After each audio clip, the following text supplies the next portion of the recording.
Okay વિદ્યાર્થી મિત્રો, તો આ લેક્ચરની અંદર આપણે જોવા જઈ રહ્યા છે ડાયપોલની અક્ષ ઉપર વિદ્યુત ક્ષેત્ર. ઓકે, તો શરૂ કરીએ. એની પહેલા આપણે વિદ્યુત ક્ષેત્રની વાત કરીએ છીએ તો ફરી પાછું એકવાર સૂત્રની ઉપર નજર મારી લઈશું. જો ભાઈ, વિદ્યુત ક્ષેત્રનું સૂત્ર છે E = kq/r². આ સૂત્રમાં જે પણ q છે વિદ્યુત ભાર છે. કયો વિદ્યુત ભાર? એ વિદ્યુત ભાર કે જે વિદ્યુત ક્ષેત્ર લગાડે છે. અને જ્યારે પણ તમે આ સૂત્ર લખો ને ત્યારે તમારે વિદ્યુત ભારનું ફક્ત મૂલ્ય લખવાનું, એની સંજ્ઞાને તમારે ધ્યાનમાં લેવાની નથી. હા પણ જો તમે એને સદિશ સ્વરૂપમાં દર્શાવો તો પેલી બાજુ એકમ સદિશ લખશો અને એકમ સદિશ લખશો તો દિશા બતાવી પડશે. પણ જ્યારે તમે સદિશ વગરનું સૂત્ર લખો ત્યારે વિદ્યુત ભારનું ખાલી મૂલ્ય લખવાનું. એ વિદ્યુત ભાર પ્લસ હોય કે માઈનસ હોય એની સાથે આપણને કોઈ લેવા દેવા નહીં. તો આપણે સ્ટાર્ટ કરીએ ડાયપોલની અક્ષ ઉપર વિદ્યુત ક્ષેત્ર. માની લો કે આપણી પાસે આ એક ડાયપોલ છે.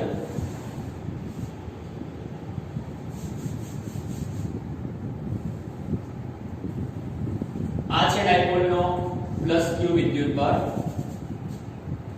અને આ છે ડાયપોલનો -q વિદ્યુત ભાર. ડાયપોલની વચ્ચેનું આ મિડલ પોઈન્ટ, જેને હું નામ આપું છું બિંદુ O. અહીંયાથી આટલું અંતર સ્મોલ a, અહીંયાથી આટલું અંતર સ્મોલ a. જો ટોટલ અંતરની વાત કરવી હોય તો 2a. ઓકે, પણ આપણે હમણાં 2a બતાવતા નથી, ખાલી આપણે બતાવીશું a. હવે સૌથી પહેલા આપણે વાત કરીશું અક્ષ કોને કહેવાય. જો ભાઈ, જે રેખા ડાયપોલમાંથી પસાર થાય, આ જે તમારી ડાયપોલ છે ને, એ ડાયપોલમાંથી પસાર થતી એક રેખા બનાવો. તો ડાયપોલમાંથી પસાર થતી આ જે રેખા છે ને, એ રેખાને ડાયપોલની અક્ષ કહેવાય. તો ડાયપોલમાંથી પસાર થતી રેખા એટલે ડાયપોલની અક્ષ. અને ડાયપોલને લંબ રેખા, માની લો કે આ જે ડાયપોલ છે તેને એક લંબ રેખા બનાવું છું. તો જે રેખા ડાયપોલને લંબ છે એને આપણે કહીશું વિષુવવ રેખા. તો જે રેખા ડાયપોલમાંથી પસાર થાય તેને કહેવાશે ડાયપોલની અક્ષ અને જે લંબ હશે તેને કહેવાશે વિષુવવ રેખા. અત્યારે આપણે અક્ષની વાત કરીશું, એના પછીના લેક્ચરમાં આપણે વિષુવવ રેખાની વાત કરીશું. તો ચાલો આપણે અક્ષ ઉપર આવી જાવ. આટલી વસ્તુ તો આપણને દરેકને ખબર છે. હવે માની લો કે આપણે આ જે અક્ષ છે તે અક્ષ ઉપર એક બિંદુ P ધ્યાનમાં લઈએ છીએ અને બિંદુ P, તેના ઉપર આપણે વિદ્યુત ક્ષેત્ર E ને શોધવું છે. આપણે અક્ષ ઉપર બિંદુ P ને ધ્યાનમાં લઈશું અને બિંદુ P પર વિદ્યુત ક્ષેત્ર કેટલું હશે એને આપણે શોધવાની કોશિશ કરીશું. તો કેવી રીતે શોધાય? સ્ટાર્ટ. જો સૌથી પહેલા તો હું ધારણા કરીશ કે ધારો કે O થી, એટલે કે ડાયપોલનું જે મધ્ય બિંદુ છે ત્યાંથી માની લો કે P નું અંતર છે સ્મોલ r. હવે જાતે જ કહેજો, જો O થી P નું અંતર સ્મોલ r હોય, O થી પ્લસ નું અંતર a હોય, તો પ્લસ થી P નું અંતર કેટલું હશે? r minus a. આટલું અંતર a, આટલું અંતર r, તો આટલું અંતર કેટલું? r minus. સેમ O થી P નું અંતર r અને O થી માઈનસ નું અંતર a, તો માઈનસ થી P નું અંતર કેટલું થાય? r plus a. તો સૌથી પહેલા તો આ રીતે આપણે આકૃતિને તૈયાર કરી નાખીએ. આકૃતિમાં ફરી પાછું જોઈ લેજો. મધ્ય બિંદુથી પ્લસ નું અંતર સ્મોલ a, મધ્ય બિંદુથી માઈનસ નું અંતર સ્મોલ a, પ્લસ થી P નું અંતર r માઈનસ a અને માઈનસ થી P નું અંતર r પ્લસ a. P શું છે? તો કે P બિંદુ છે. કયો બિંદુ? જ્યાં વિદ્યુત ક્ષેત્ર આપણે શોધવું છે. ઓકે, આપણને ખબર છે કે બિંદુ P પર વિદ્યુત ક્ષેત્ર અગર લાગશે તો કોણ લગાડશે? બે વિદ્યુત ભારો લગાડે ને. તો બિંદુ P પર વિદ્યુત ક્ષેત્ર કોણ લગાડશે? +q પણ લગાડશે અને -q પણ લગાડશે. તો સૌથી પહેલા +q ને કારણે P પર લાગતું વિદ્યુત ક્ષેત્ર શોધીશું અને ત્યારબાદ -q ને કારણે P પર લાગતું વિદ્યુત ક્ષેત્ર શોધીશું. અને એને શોધવા માટે સૂત્રનો ઉપયોગ કરીશું. તો સૌથી પહેલા આ સૂત્રની મદદથી +q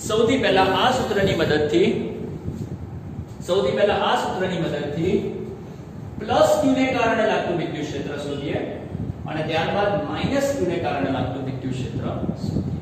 ચાલો તો લખવાની કોશિશ કરીએ. +q ને કારણે p પર લાગતું જે વિદ્યુત ક્ષેત્ર છે એને હું કહીશ E+. શું કહીશ? E+. અને આપણે બધા જાણીએ છીએ તે રીતે કે વિદ્યુત ક્ષેત્ર બરાબર kq/r². એમાં k તો એઝ ઇટ ઇઝ કેનો છે અને q એટલે શું? q એટલે કે વિદ્યુત ભારનું મૂલ્ય. +q ની વાત કરું તો +q માટે વિદ્યુત ભારનું મૂલ્ય તો q જ કહેવાશે અને છેદમાં r² એટલે કે અંતરનો વર્ગ. અને આ બેની વચ્ચેનું જે અંતર છે તે કેટલું છે? r - a આખાનો વર્ગ. તો પ્લસ ને કારણે લાગતું વિદ્યુત ક્ષેત્ર આ થઈ ગયું. હવે આપણે વાત કરીશું માઈનસ ને કારણે લાગતું વિદ્યુત ક્ષેત્ર. માઈનસ ને કારણે લાગતું વિદ્યુત ક્ષેત્ર સેમ પેલું સૂત્ર કે તેનો તે q એટલે કે વિદ્યુત ભારનું મૂલ્ય -q વિદ્યુત ભાર છે તો તેનું મૂલ્ય તો q થશે ને અને છેદમાં આ બેની વચ્ચેનું અંતર માઈનસ થી p નું અંતર કેટલું છે? r + a. તો લખીશ r + a હોલ સ્ક્વેર. તો આ રીતે આપણે પ્લસ ને કારણે લાગતું વિદ્યુત ક્ષેત્ર અને માઈનસ ને કારણે લાગતું વિદ્યુત ક્ષેત્ર બંને શોધી નાખ્યા. હવે આપણે એ જ વિદ્યુત ક્ષેત્રને સદિશ સ્વરૂપમાં કન્વર્ટ કરીશું. કયા સ્વરૂપમાં કન્વર્ટ કરીશું? સદિશ સ્વરૂપમાં. કેવી રીતે કરીશું? જાણજો.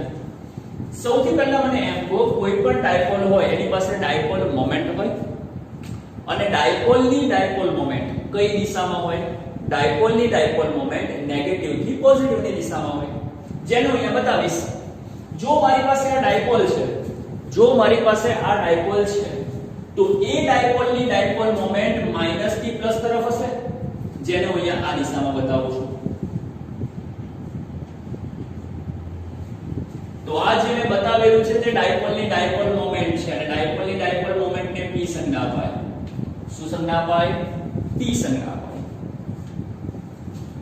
તો આ જે આપણી ડાયપોલની ડાયપોલ મોમેન્ટ. હવે આપણી પાસે જે વિદ્યુત ક્ષેત્રના સમીકરણો છે એને આપણે સદિશ સ્વરૂપમાં કન્વર્ટ કરવા છે. તો કેવી રીતે કરીશું? સદિશ સ્વરૂપમાં કન્વર્ટ કરવા માટે આપણે આના માથા ઉપર વેક્ટર મૂકી દઈશું અને આપણે બધા જાણીએ છીએ કે જો અહીંયા સદિશ મૂકો તો સામે શું આવે? એકમ સદિશ.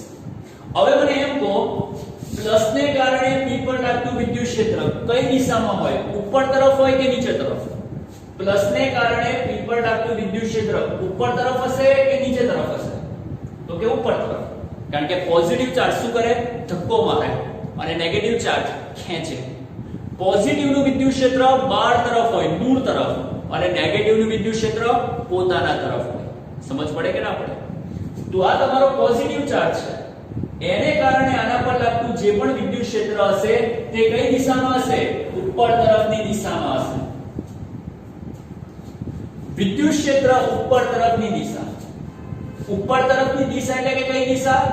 ડાયપોલ મોમેન્ટની દિશા. ઉપરની દિશા એટલે કે કઈ દિશા? ડાયપોલ મોમેન્ટની દિશા. કારણ કે ડાયપોલ મોમેન્ટ પણ ઉપર જ છે ને.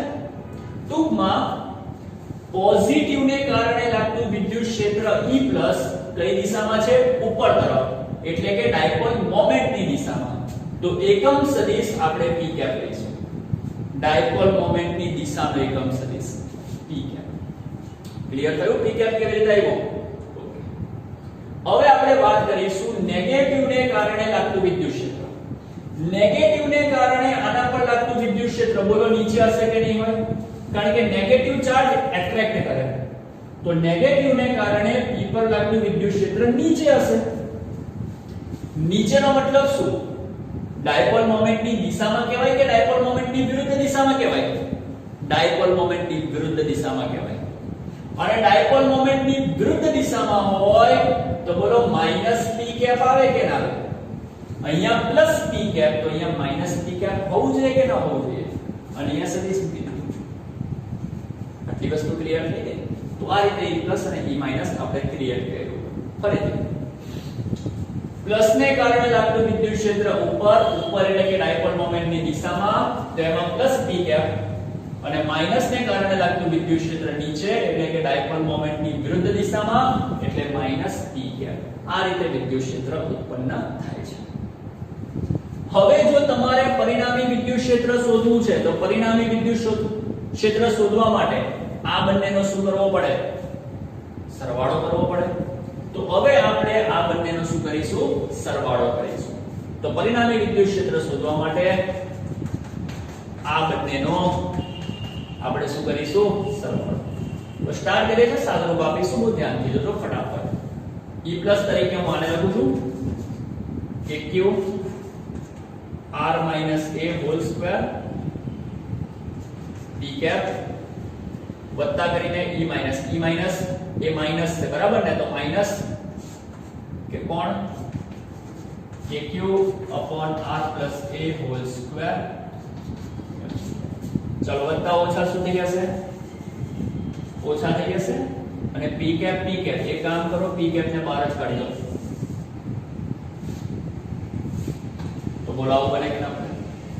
હવે આનું ઓર વધારે આગળ સાદુરૂપ આપીશું. કેવી રીતે આપીશું? KQ ને બહાર કાઢો તો કૌંસમાં બચશે શું? 1 upon R minus A whole square minus કરીને 1 upon R plus A whole square અને બહાર કોણ? P cap. એનું ઓર વધારે સાદુરૂપ સદિશ E બરાબર. ચાલો KQ as it is તેના તે કૌંસમાં. હવે જોજો આનો તમે લસા લો. જો તમે છેદમાં લસા લેશો તો લસા શું આવશે? R minus A whole square R plus A whole square. આનો લસા તો આ જ આવે ને. ચાલો આને કોના વડે ગુણાશે? આના વડે ગુણાશે. અને આને કોના વડે ગુણાશે? આના વડે ગુણાશે. ગુણાશે કે નહીં ગુણે? ચાલો આના ગુણ્યા 1 કરો તો ઉપર શું આવશે? R plus A whole square minus કરીને આના ગુણ્યા 1 કરો શું આવશે? R plus A whole square અને બહાર પણ તમારો P cap. આ માઈનસ છે બરાબર. તો ધ્યાનથી સાદુરૂપ આપવું પડશે. દરેક જણ જોયા કરે.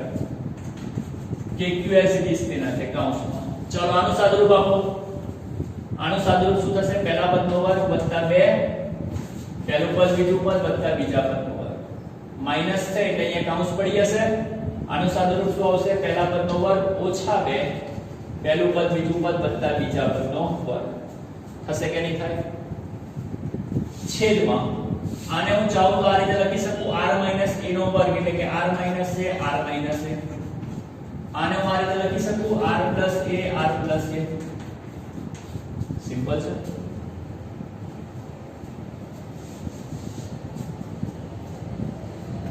અને પેલી બાજુ આ P cap તો as it is ચાલતો આવશે બરાબર. P cap અહીંયા KQ as it is તેના તે અહીંયા મોટો કૌંસ આપણે એવો તો બનાવી દઈએ. પેલી બાજુ પણ એક કૌંસ આવશે બરાબર. અહીંયા માની લેજો કે એક કૌંસ છે. હવે અહીંયા જોજો, જો હું અહીંયા સાદુરૂપ આપી દઉં તો ધ્યાનથી જોજો. કૌંસ છોડી નાખો તો પ્લસ માઈનસ માઈનસ પ્લસ અને આ જે પ્લસ છે તે માઈનસ થઈ જશે. જેથી a સ્ક્વેર ઉડી જશે, r સ્ક્વેર ઉડી જશે, 2ra શું બાકી બચશે? 4ra છેદમાં r માઈનસ છે r પ્લસ છે. જો આ બેને કમ્બાઈન કરું તો શું લખાશે? r square minus a square. એ જ રીતે r માઈનસ છે r પ્લસ છે એ બેને જોડી દઉં તો શું લખાશે? r square minus a square. r square minus a square r square minus a square એને ભેગું કરી નાખું તો શું લખાશે? r square minus a square whole square. ફરીથી જુઓ, આ બેને ભેગું કરું તો શું લખાશે? r square minus a square. આ બેને ભેગું કરું શું લખાશે? r square minus a square. એ બેને ભેગી કરી નાખું તો r square minus a square નો વર્ગ. સિમ્પલ છે બરાબર. અને પેલી બાજુ P cap as it is તેના તે. તો વિદ્યુત ક્ષેત્રનું તમને સૂત્ર જનરલી મળી ગયું. જનરલી તમને વિદ્યુત ક્ષેત્રનું સૂત્ર તમારું તૈયાર થઈ ગયું. એમાં ઓર આપણે સૂત્ર વધારે કરી શકીએ. જેમ કે K તેના તે, Q તેના તે 4 ને લખાશે. આ જે 4 છે તેને આ રીતે લખાય. 4 નો મતલબ થાય 2 ગુણ્યા 2 અને બાજુમાં R. બાજુમાં કોણ? R ઇન્ટુ અહીંયા A. R ઇન્ટુ A અને છેદમાં r square minus a square whole square અને એ બહાર નીકળે. તો આનું સાદુરૂપ બધું આવું પણ અપાય. બરાબર કરીને કે તેના તે. હવે બહુ ધ્યાનથી જોજો. આપણને દરેકને ખબર હોવી જોઈએ. શું ખબર હોવી જોઈએ? આ જે ડાયપોલ મોમેન્ટ P છે એનું સૂત્ર કયું સૂત્ર? ડાયપોલ મોમેન્ટ P બરાબર 2qa. 2qa એને કહેવાય છે ડાયપોલ મોમેન્ટ P. આપણને દરેકને ખબર હોવી જોઈએ. ફરીથી ડાયપોલ મોમેન્ટ કોને કહેવાય? ડાયપોલના બે વિદ્યુત એકવાર ડાયપોલ મોમેન્ટ કોને કહેવાય? ડાયપોલ મોમેન્ટનો મતલબ P અને P એટલે શું? બેમાંથી કોઈ એક વિદ્યુત ભારનું મૂલ્ય પ્લસ q અને માઈનસ q એમાંથી કોઈ એકનું મૂલ્ય અને બેની વચ્ચેનું અંતર. ચાલો અહીંયાથી આટલું અંતર a, અહીંયાથી આટલું અંતર a, તો ટોટલ અંતર કેટલું હશે? 2a. તો બેમાંથી એકનું મૂલ્ય એના ગુણ્યા કરી નાખો બેની વચ્ચેનું અંતર. આને કહેવાય છે ડાયપોલ મોમેન્ટ P. તો q ગુણ્યા જે 2a છે તેને આપણે કહી દઈશું P. તો અહીંયા તમે ચેક કરી શકો છો. હમણાં જ આપણે લખ્યું k બરાબર q * 2, મતલબ કે જે 4 છે ને તોડીને આપણે લખી નાખ્યું 2 ગુણ્યા 2.